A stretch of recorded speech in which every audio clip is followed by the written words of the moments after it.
यस्य नास्ति स्वयं प्रज्ञा शास्त्रम तस्य करोति किम और लोचनाभ्याम विहीनस्य दर्पणम किम करिष्यति। अभी प्रतिपक्ष के हमारे शक्ति सिंह गोहिल जी ने अपनी प्रखर और कटु आलोचना की। स्वाभाविक है कि यह विनियोग सत्ता के वियोग काल में उनको सुखद संयोग तो नहीं दे सकता था, तो उनकी भावना का मैं स्वागत करता हूं। देखिए, जो विनियोग विधेयक है, एप्रोप्रिएशन बिल, यह संचित निधि से सरकार को विशेष मदों में पैसा लेने के लिए प्राधिकृत करने के लिए है, कंसोलिडेटेड फंड ऑफ इंडिया से। और मेरे विचार से जब इसकी अवधारणा की गई होगी तो यह होगा कि जब आवश्यकता पड़े तो तदनुसार सरकार इस निधि से पैसा ले सके। और यदि हम पिछले एक वर्ष के कालखंड को देखें, जो वित्तीय दृष्टि से सिर्फ भारत ही नहीं बल्कि सारे विश्व के लिए, विश्व के ज्ञात इतिहास में कभी ऐसा नहीं रहा होगा कि विश्व के सारे बड़े देशों की अर्थव्यवस्था निगेटिव में जा रही हो, तो मेरे विचार से आवश्यकता की दृष्टि से देखें तो इस पर किसी को कोई आपत्ति नहीं होगी कि संचित निधि से किन मदों में यह पैसे को लेने का प्रयास सरकार के द्वारा किया जा रहा है।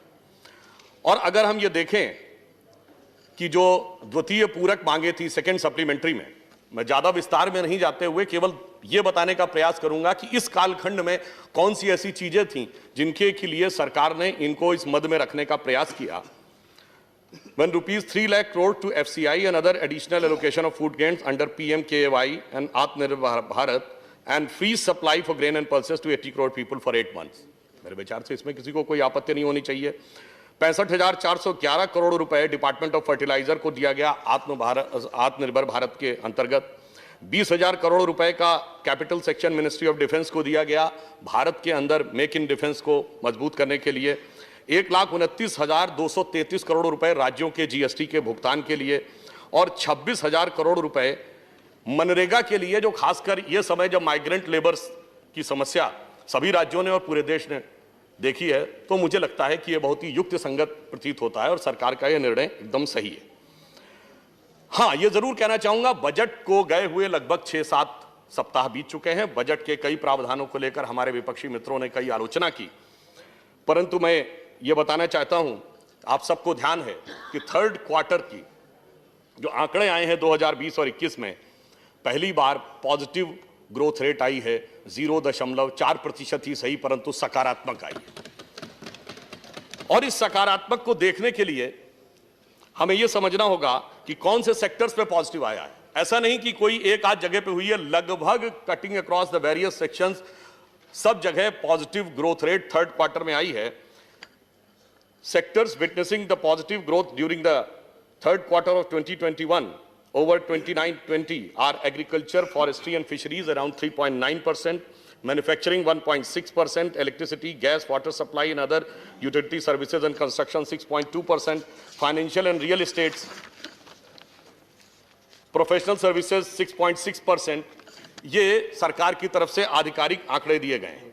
और एक सकारात्मक पक्ष भी रहा है कि इसी दौरान एग्रीकल्चर में बहुत अच्छा उत्पादन हुआ है। इन 2019-20 as per the fourth advance estimate, the total food grain production of the country was 296.65 million tons and which is higher 11.44% as compared to previous। यानी कि इस कालखंड में भी इस देश में अन्न का उत्पादन अच्छा और बेहतर रहा। ये एक सकारात्मक दृष्टिकोण था। अगर हम बैंकिंग और नॉन बैंकिंग सेक्टर्स को देखें तो gross net performing advance ratio as a percentage of gross advance scheduled commercial banks decreased from 8.2 to 7.5, यानी उसमें भी सुधार दर्ज हुआ। जो GNPA रेशियो है पब्लिक सेक्टर बैंक्स का, वो भी डिक्रीज किया, 10.5 से 9.4 पे आया, यानी उसमें भी एक सकारात्मक दृष्टि रही। और stress advance ratio decrease from 10.75 to 9.96। और इतना ही नहीं, इस दरमियान मनरेगा में हमने दिहाड़ी भी बढ़ाने का प्रयास किया। अभी बजट के तमाम प्रावधानों के संदर्भ में उन्होंने बताया, तो बजट के प्रावधान में अब उसमें विस्तार में नहीं जा सकते, हम सब लोगों को पता है हेल्थ में क्या किया है, एग्रीकल्चर में किया है, कैपिटल एक्सपेंडिचर हो और चाहे आधुनिक तकनीक से जुड़े विषय हो जैसे हाइड्रोजन एनर्जी मिशन। इसी वजह से अब जो रिपोर्ट आई है जिसमें यह कहा जा रहा है कि इकोनॉमिक सर्वे ने 11% ग्रोथ रेट अगले वर्ष के लिए प्रोजेक्ट की है, IMF ने 11.5% कही है, जो कि उन्होंने इस वर्ष के अंत में कहा था। परंतु मैं कुछ अंतर्राष्ट्रीय जो अनुमान हैं उनका भी यहां पर उल्लेख करना उचित समझूंगा। Global forecasting firm Oxford Economics revised the India's economic growth rate projection for 2021 to 10.2% from the previous estimate of 8.8%. Citing the receding COVID-19 risk and the shift of the monetary policy outlook, and in further said that the budget of 21-22 will create a positive externalities for the private sector and the forecast of the slower consolidation in the next year. It further said a proposed increase in the capital expenditure should also lower the contractionary impact of the consolidation of the GDP. आपको शायद आप लोगों ने ध्यान दिया होगा कि Moody's के इन्वेस्टर सर्विसेज एसोसिएशन के एसोसिएट एमजी मिस्टर जीन फांग ने तो 13.7% तक की संभावना भी भारत के लिए व्यक्त की है अगले वर्ष में। और आज कल ही जो अंतर्राष्ट्रीय एजेंसी है फिच, उसने अपना रिवाइज एस्टीमेट दिया है, तो उसने कहा है कि India GDP growth rate estimates at 12.8% from the previous 11%। तो ये जितनी भी अंतर्राष्ट्रीय एजेंसीज हैं उन्होंने भी अब उत्तरोत्तर भारत के विकास में एक सकारात्मक दृष्टिकोण देखना शुरू कर दिया है। परंतु मैं ये कहना चाहूंगा कि विदेश में छपी हुई तमाम रिपोर्टों के बारे में भारत विरोधी नकारात्मक छिद्रान्वेषण के जो शोधकर्ता हैं उस मानसिकता से मुक्त होने की जरूरत है। कुछ सकारात्मक दृष्टिकोण से देखिए तो आपको बहुत नजर आएगा, क्योंकि प्रधानमंत्री जी ने ग्राम ज्योति योजना के द्वारा गांवों तक तो ज्योति पहुंचा दी, परंतु इस अंधकार से भरे हुए नयनों में ज्योति कब पहुंचे इसकी हम प्रतीक्षा करेंगे, क्योंकि उसे समझने के लिए मनः स्थिति भी ठीक होनी चाहिए दृष्टि के साथ साथ। सभापति महोदय, हमारे यहाँ धर्मशास्त्रों में कहा गया है यस्य नास्ति स्वयं प्रज्ञा शास्त्रम तस्य करोति किम और लोचनाभ्याम विहीनस्य दर्पणम किम करिष्यति। अर्थात यदि मन ही आपकी प्रज्ञा और विवेक जागृत ना हो तो बड़े से बड़े पुस्तकें शास्त्र दिखा दिए जाएं, आपके लिए निष्प्रभावी रहते हैं। जैसे आंखें बंद हो या हो ही नहीं तो दर्पण दिखने से कुछ नहीं दिखता। इसलिए देखने का यह प्रयास करना चाहिए। अब हम अगर जम्मू कश्मीर के बारे में बात करें तो एक बहुत बड़ा परिवर्तन यह आया है कि ग्रास रूट लेवल तक वहां पर लोकतंत्र गया है और उसे स्ट्रेंथन करने की व्यवस्था इस बजट में भी की गई है। डिस्ट्रिक्ट डेवलपमेंट काउंसिल्स और ब्लॉक डेवलपमेंट काउंसिल्स के लिए सेंट्रल गवर्नमेंट ने 200 करोड़ रुपए का प्रावधान किया है। 20 डिस्ट्रिक्ट डेवलपमेंट काउंसिल और जम्मू कश्मीर के लिए 71.25 करोड़ रुपए का 285 ब्लॉक डेवलपमेंट काउंसिल्स के लिए डेवलपमेंट फंड और 30 करोड़ रुपए इस बात के लिए रखे गए जहां पर ये डिस्ट्रिक्ट डेवलपमेंट काउंसिल्स और ब्लॉक डेवलपमेंट काउंसिल्स के ऑफिसेज बन सकें। इसके अतिरिक्त 1313 करोड़ रुपए का प्रावधान पंचायती राज के संस्थानों को सुदृढ़ और अर्बन लोकल बॉडीज को भी और मजबूत करने के लिए किया गया है। अगर हम एम्प्लॉयमेंट की दृष्टि से देखें तो एम्प्लॉयमेंट में जैसा कि फाइनेंस मिनिस्टर ने बताया है कि 12,379 जम्मू कश्मीर में गजेटेड और नॉन गजेटेड वैकेंसीज हैं। इसके अतिरिक्त 10,000 क्लास 4 वैकेंसीज हैं और इन सबको आइडेंटिफाई करके इसके अंदर नियुक्ति की प्रक्रिया को आगे बढ़ाया गया है। 200 करोड़ रुपए का प्रावधान मिशन यूथ के लिए किया गया है, जो कि एक मेजर इनिशिएटिव है जम्मू कश्मीर के युवा को आगे बढ़ने की नई दिशा देने के लिए। अगर हम बहुत विस्तार में न जाते हुए केवल 2-4 प्रमुख बिंदुओं को देखें तो ₹400 crore is provision for the GST reimbursement, 200 crore for the mission youth, 800 crore for the capitalization of the J&K Bank Limited, 300 crore for the CRIF Road, 1,500 crores for PMGSY, 500 crores for NABARD, and ₹28 crore for maintenance of the Mughal Road, and 200 crore for the festival promotion, and 100 crore for the promotion of the cinema theatre, and 200 crore for the heritage preservation.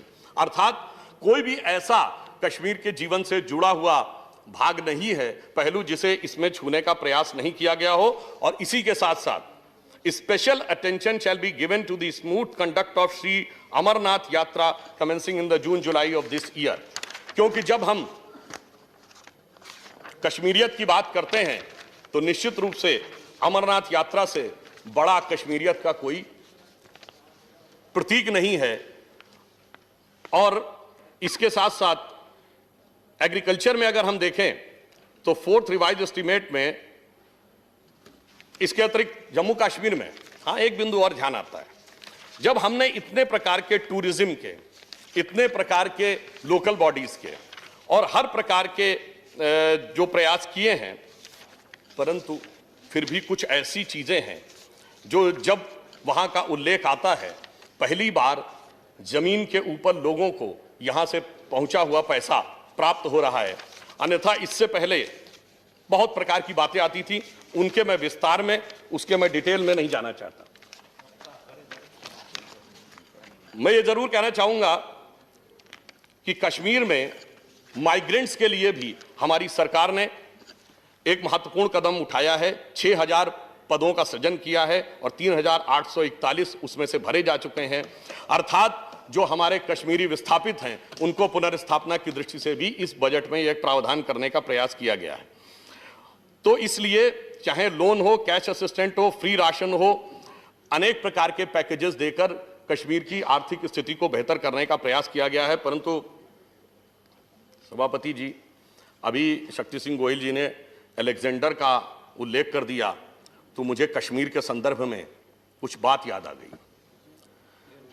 वो ये है, कश्मीर भारत के लिए एक अद्भुत और विश्व के लिए भी एक अद्भुत समस्या है थी। हम एप्रोप्रिएट शब्द को हिंदी में कहते हैं उपयुक्त। अब हमें यह देखना चाहिए कि कश्मीर की जब उल्लेख आता है, कितनी उपयुक्तता और कितनी विचित्रता थी। जब भारत में सभी राज्यों का विलय हुआ तो सबका विलय हो गया, एक ही रह गया, यह पहली विचित्रता थी।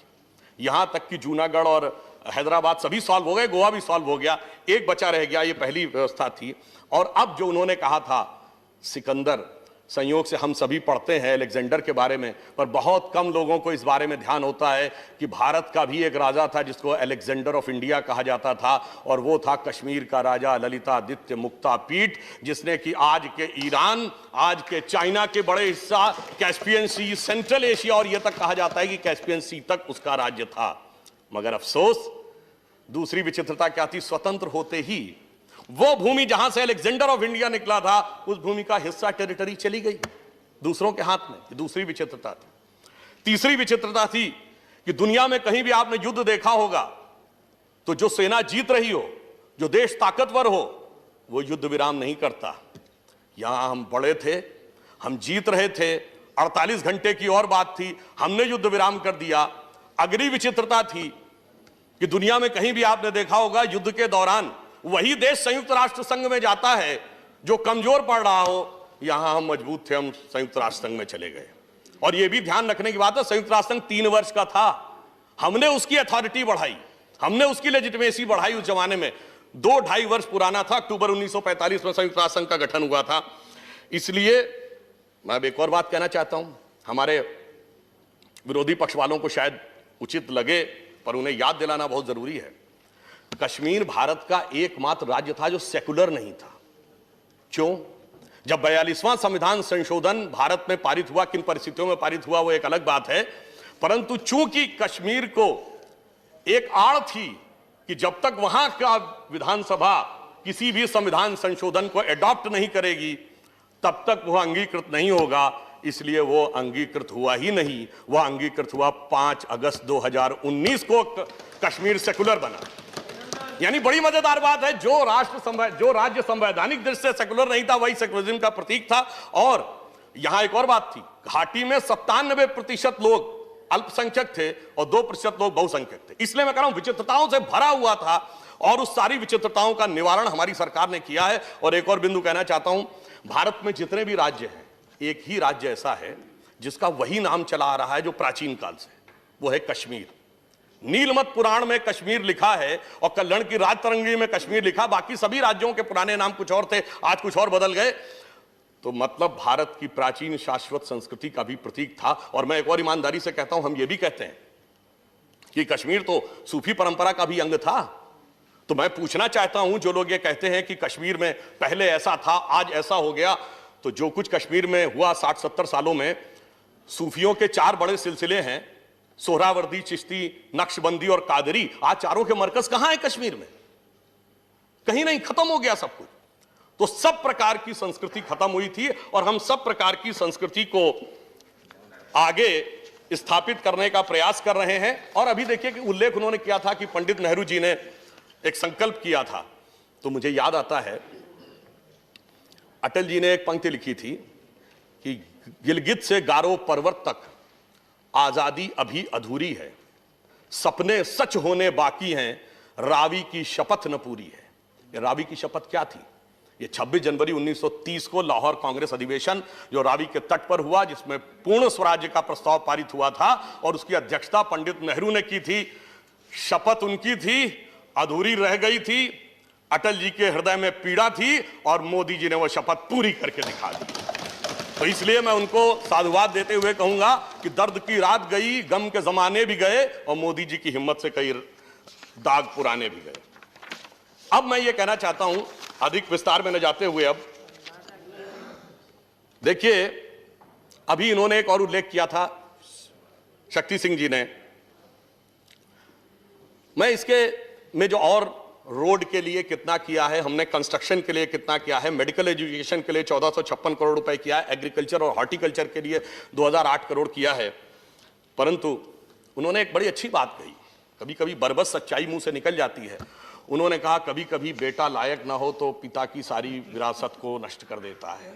कौन बेटा? नहीं, मैं कुछ नहीं कहना चाहता, मैं कुछ नहीं कहना चाहता है। सब लोग समझदार हैं, सदन में बैठे हुए सभी लोग बहुत। और जवान बेटा किसकी सुनता है? और यदि वो चिर युवा हो तो और भी नहीं सुनता। इसलिए कई बार ऐसा हो जाता है कि अगर आपको कोई चीज एहसास हो रही, मतलब जो चीज सामने दिख रही हो वो भी नहीं दिखती है, अरे देखने वाले को तो भगवान नहीं दिखता। तो उनके लिए जब उन्होंने अभी कहा तो मुझे एक पंक्ति याद आई कि नई उम्रों की खुदमुख्तारियों को कौन समझाए। अपने आप में वो हो जाता, अब तो मैं बड़ा हो गया, मैं समझदार हो गया। नई उम्रों की खुदमुख्तारियों को कौन समझाए, कहां से बच के चलना है, कहां जाना जरूरी है, और सलीका नहीं आता उसे शायद एहसास करने का, जो कहता है खुदा है तो नजर आना जरूरी है। और अंत में मैं ये कहूंगा, आज लोहिया जी का जन्मदिन है। वो समाजवादी थे, परंतु उन्होंने पश्चिमी समाजवाद की जगह भारत के नव समाजवाद की आर्थिक नीति के बारे में कहा था। और उन्होंने कहा था कि भारत को भारत के हिसाब से चलना होगा। और आज भगत सिंह जी, राजगुरु और सुखदेव जी का बलिदान दिवस भी है। तो ये भी हमें याद आता है। तो बस मैं सिर्फ ये कहना चाहूंगा, हमने बहुत लंबे समय तक कभी कम्युनिस्टों की आर्थिक नीति के पीछे चले गए, कभी कैपिटलिस्टों की आर्थिक नीति के पीछे चले गए, और आज वो कहां पहुंचे? जब सोवियत संघ का विघटन हो गया और ऐसा लगा कि अमेरिका का तो अब आर्थिक जगत पर एक छत्र साम्राज्य आ गया। 1992-93 में एक बहुत बड़े राइटर हुए फ्रांसिस फुकुयामा, उन्होंने किताब लिखी end of the history and the last man, और उसमें एक शब्द था कि west has proven that it is the best, now it is best for the rest to follow the west. इतना अहंकार कि अब तो पूंजीवादी अर्थतंत्र ही जो उन्होंने कहा वही चलेगा। मगर क्या हुआ? 25 साल भी नहीं गुजरे, 2016 में ट्रंप आकर कहते हैं पहले अमेरिका को बचाना है, और सबसे पहले आके पैसिफिक एग्रीमेंट से बाहर होते हैं। अर्थात जो सोच महात्मा गांधी जी की रही हो, दीनदयाल जी की रही हो, लोहिया जी की रही हो कि कोई बाहर का मॉडल हमें देखने की जरूरत नहीं है, ना कम्युनिस्ट, ना capitalist, one and only nationalist. सिर्फ हमें उसी दिशा में आगे बढ़ने की आवश्यकता है। और मोदी जी ने एक बात कही थी कि हम 75वां वर्ष अगले वर्ष स्वतंत्रता का मनाने जा रहे हैं। तो जब स्वतंत्रता के बलिदानियों को याद करते हैं तो हमें विजन ये रखना होगा कि 25 साल बाद 2047 में जब हम शताब्दी मनाएंगे तो भारत क्या होगा। इस संदर्भ में सभापति महोदय, मुझे एक ध्यान आता है कि आज से करीब 10 साल पहले की बात है, डिस्कवरी चैनल के ऊपर एक कार्यक्रम आता था, Michael Woods story of India. उसमें भारत के आर्थिक विषयों के बारे में कहा गया, और कहा गया यदि भारत कुछ आर्थिक विषयों को सुधार ले तो जानते उसने क्या कहा था? उन्होंने ये अनुमान लगाया कि शताब्दी का मध्य आते आते, यानी 2047 आते आते, हम चीन से अधिक बड़ी अर्थव्यवस्था हो सकते हैं और हम अमेरिका से भी बेहतर हो सकते हैं। तो उसने शब्द जानते क्या प्रयोग किया?